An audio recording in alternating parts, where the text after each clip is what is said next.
Isang mapagpalang araw po sa inyong lahat. Ngayon po ay June 19, 2026, Biyernes sa ika-11 linggo sa karaniwang panahon.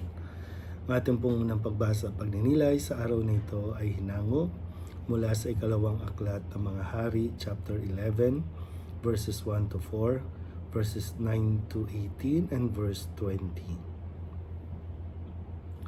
Noong mga araw na iyon, nang malaman ni Atalia na patay na ang anak niyang si Ocosias, sinikap niyang patayin ang lahat ng kamag-anak ng hari.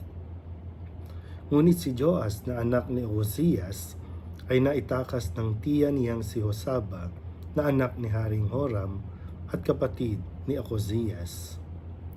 Itinago niya ito pati ang tagapag-alaga sa isang silid, kaya hindi napatay ni Atalia.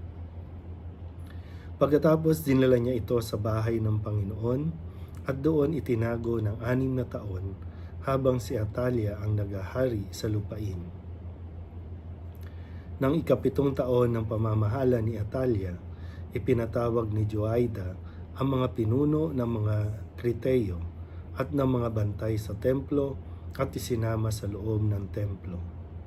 Pinagtibay nila roon ang isang kasunduan sa pangalan ng Panginoon. Pagkatapos iniharap sila sa anak ng hari. Sinunod ng mga pinuno ang lahat ng iniutos sa kanila ng saserdoteng si Joaida. Isinama nila kay Joaida ang kani-kanilang tauhan, pati yaong hindi nakatalagang manungkulan kung araw ng pamamahinga. At ibinigay ni Joaida sa mga kapitan ang mga kagamitan ni Haring David, ang mga sandata at pananggalang na nasa bahay ng Panginoon. At bawat kawal ay tumalaga sa kanya-kanyang lugar, nakahanda sa anumang mangyayari. Ang iba'y sa gawing timog, ang iba'y sa hilaga, sa paligid ng altar at ng tirahan ng hari. Inilabas ni Joaida ang prinsipe. Kinoronahan niya ito, iniabot ang aklat ng kautusan, binusa ng langis at itinalaga ang hari. Pagkatapos, nagpalakpakan sila at nagsigawan. Mabuhay ang hari! Nang marinig ni Atalia ang pagkakaingay ng mga bantay at ng mga tao, pinuntahan niya ang mga ito sa bahay ng Panginoon.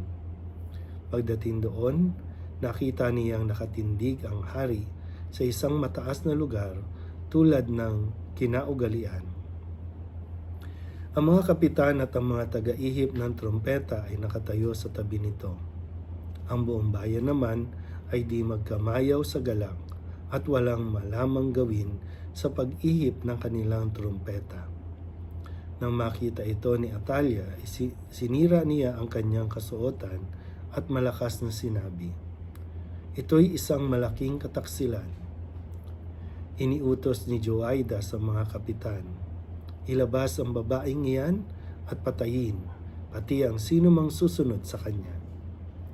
Ngunit huwag silang papatayin sa bahay ng Panginoon. Siya'y sinunggaban nila, inilabas sa daanan ng mga kabayo ng hari, papasok sa palasyo at doon pinatay.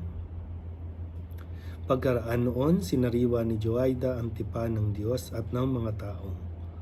Muli niyang pinanumpa ang hari at ang mga tao na sila'y papailalim sa tipan. Ang mga tao ay nagtuloy sa templo ni Baal. Giniba nila ito at winasak pati ribulto ni Baal. Pinatay nila sa harap ng altar si Matan na saserdote ni Baal. At si Joaida ay nagtalaga ng mga bantay sa bahay ng Panginoon. Nagdiwang ang bayan at naging mapayapa sila. Muli nang naging mapayapa sila, muli nang patayin si Atalia sa tirahan ng hari. Ang salita ng Diyos. Muli po, isang mapagpalang araw sa inyo po lahat. Ang kwento natin sa ating unang pagbasa mula sa ikalawang aklat ng mga hari ay mga kwento ng agawan ng kapangyarihan, ng trono, at talagang umaabot sa punto na papatay mismong kaanak, mismong kapamilya ay hindi mangingin patayin, no? Mapasa iyo lang ang korona o ang kapangyarihan. At bakit nangyayari ang mga ito at bakit pinapahintulot ng Diyos ang mga ito upang marahil, no, tayo ay muling gisingin na sabi nga dito, no, sila ay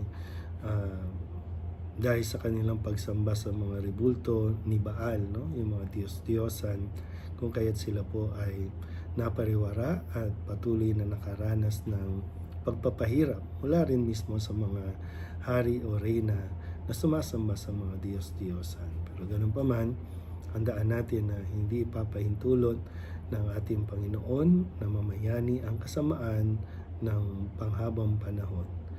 Marahil ay pinapayagan lang tayong makaranas ng mga ganitong mga pinuno, no, nang sa ganon ay mas makita natin ang kahalagahan ng pananalig sa nag-iisang Panginoon. Panginoon na siyang nagtatalaga ng mga namumuno sa atin. Kaya nawa, no, pagsikapan natin na wag natin maulit ang mga maling pangyayari, ang mga maling kwento ng kasaysayan. Naririto tayo para ituwid at itama ang mga pagkakamaling iyon. Muli po, isang mapagpalang araw sa inyo pong lahat.